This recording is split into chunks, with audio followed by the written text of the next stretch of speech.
Hello lovely people, welcome back to another book chat. Okay, I had to give back the SO's Christmas jumper, so I have a very bad Christmas dress type thing on.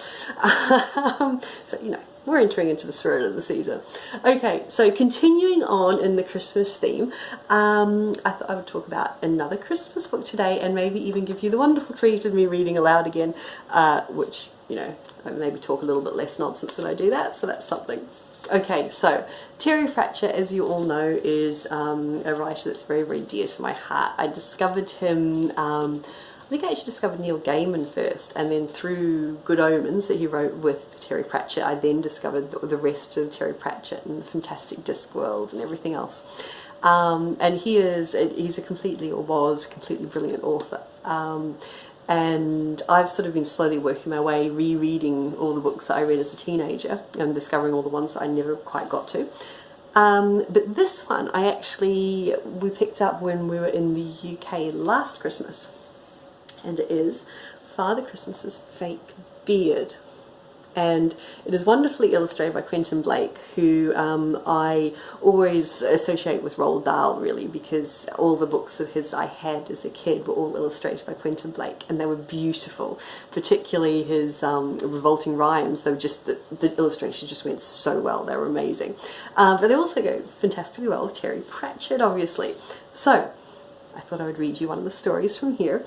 And this is a kid's book, really, but they're so fun, they're so full of that Terry Pratchett humour, and it's such a pretty book as well. I mean, that, basically I said to the SO, you know, I want that for Christmas, please. So this was one of my Christmas presents last year, and it is just a beautiful present for anyone who enjoys, anyone of any age who enjoys Terry Pratchett and silly Christmas stories.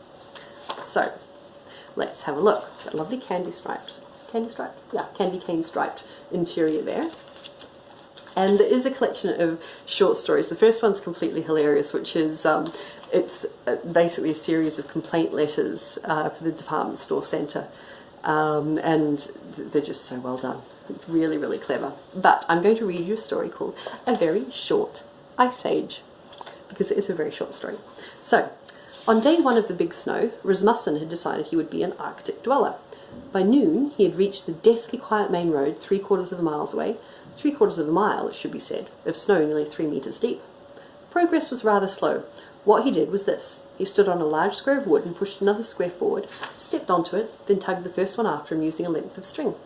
Occasionally, the stick he was using to measure the depth of the snow hit a buried car, and he'd dig down in search of survivors or money.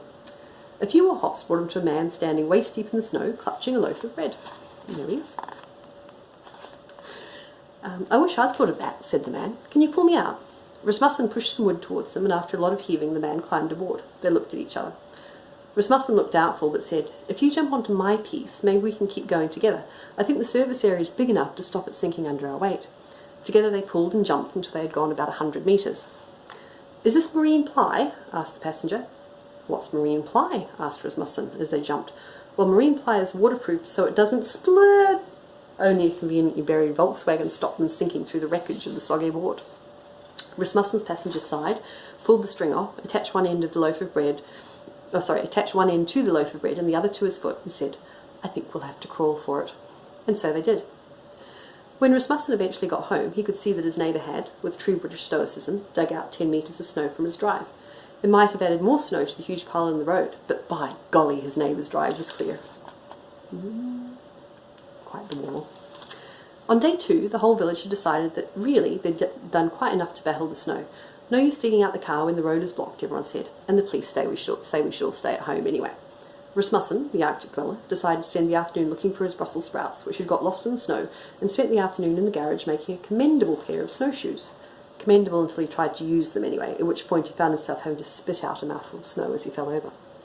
The drifts were now pouring over the hedges. It was obvious to Rasmussen that they'd never disappear. He had seen that programme on the telly where it said the next ice age was due any time and would start with a heavy fall of snow. This must be it, thought Rasmussen. As a side note, isn't that pretty much what it sounds like every time that there's snow in the UK, according to the news reports? It's the next ice age. Yeah, back to the story.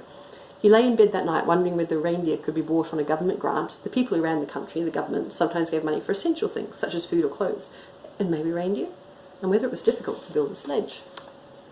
There he is, thinking about reindeer. Next day it sleeted.